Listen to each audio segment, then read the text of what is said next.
The war in Europe and America had left England with a huge national debt, and it was felt that the colonies should pay their fair share.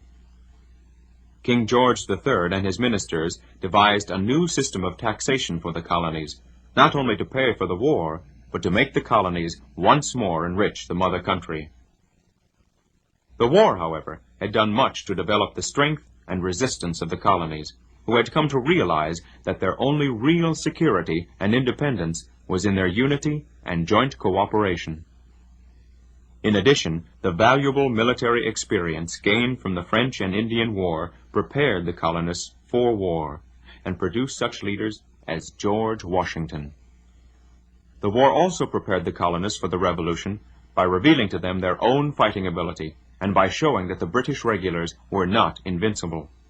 It was, therefore, a logical result of the history of the colonies that they would resist control from afar, and seek to develop their own independent resources. Most Englishmen at that time, however, did not see this. George III was in full control, and his meddling in state affairs, his impractical and fickle plans, and the short-sightedness of his supporters were in large measure responsible for the events that ensued. From 1760 on, England tried to enforce the Navigation Acts, which were based on the concept that a colony was to be managed to benefit the mother country. One aspect of these laws was the writ of assistance, which empowered an officer to enter a home at any time to search for smuggled goods.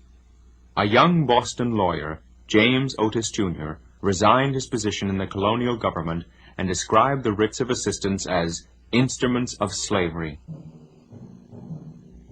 Then and there, commented John Adams, the trumpet of the Revolution was sounded.